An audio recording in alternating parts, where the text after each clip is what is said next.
Hello, my name is Mohammed Shalabi, and this video is in supplement to the ICRA 2023 paper on calibration and uncertainty characterization for ultra-wideband two-way ranging measurements.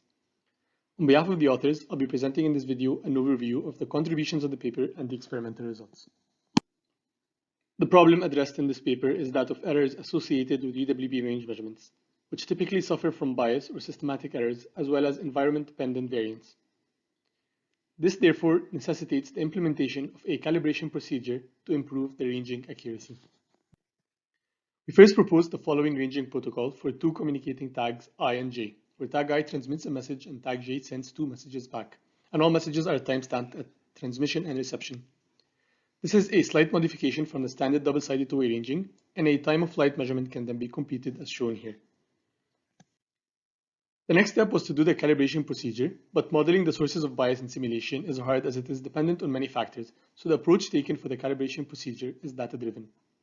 Therefore, this ranging protocol is implemented on custom-made UWB tags fitted to the DWM1000 UWB transceiver, as shown here.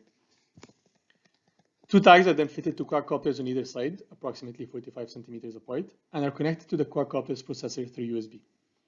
The UWB tags communicate range measurements and other useful information to the quadcopter's processor for storage or further processing. Multiple experiments are then carried out for training and testing. All experiments involved 3 quadcopters, therefore there are a total of 6 tags. The quadcopters fly around a space of roughly 6 meters by 6 meters, up to a height of 2 meters. As they fly, the UWB transceivers on the quadcopters provide range measurements and the received signal power. Meanwhile, a motion capture system is used consisting of 12 fixed cameras, and this allows collecting the ground truth distances between the tags, as well as the ground truth robot poses and velocity measurements for the position estimated to be presented in this paper. First, a training experiment is collected that involves the 3 quadcopters moving in a somewhat structured motion to collect as many relative poses as possible. The shown video is sped up 8 times and is in fact 4 minutes long with 38,000 range measurements. This data is then used to calibrate the antenna delays of the individual tags. The measured time of flight can be shown to be a function of the antenna delays, denoted here by D. We know the true distance or time of flight between the tags from the motion capture system, so then we can find the bias in these measurements. This allows us to then define an error as a function of the bias and the delays, shown here for any two ranging tags I and J. And then we can solve for the delays that minimize this error function, where G is some loss function. We tried here multiple different loss functions, including the typically used normal loss, but Cauchy loss proved to provide better calibration performance due to the presence of outliers. We see that antenna delay calibration alone corrects a huge portion of the bias in the measurements. To further fine-tune the range measurements, the testing data is used to find a relation between the bias and variance of the measurements with the received signal power. So in the paper, we show that the bias model in the time of flight measurements can actually be presented as such, and the variance of the measurements is assumed to be some unknown function sigma. We here, therefore, are trying to learn the functions f and sigma.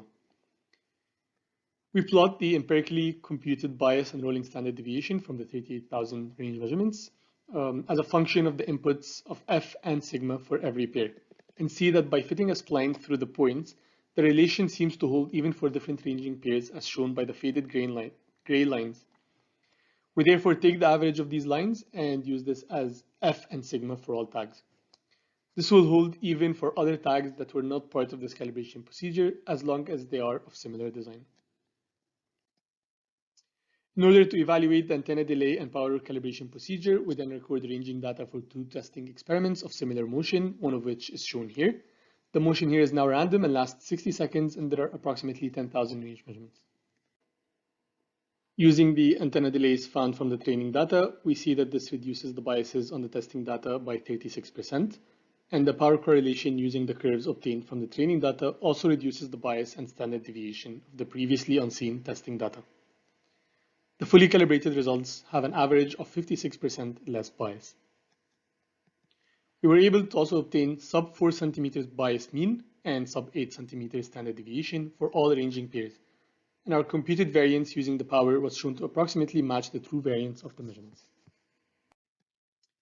To further emphasize the importance of the calibration results, an EKF, or an extended Kalman filter, was implemented on the robots to fuse velocity measurements and the range measurements to estimate their positions. We were able to show a 38% improvement in localization accuracy when doing bias-only calibration with a fixed covariance matrix, and a 46% improvement when utilizing the proposed covariance as a function of the received power. More information regarding the approach and the results can be found in the paper at ICRA 2023. The entire calibration procedure is also made open source as a Python library, which you can find by scanning the QR code on the slide. And thank you for listening.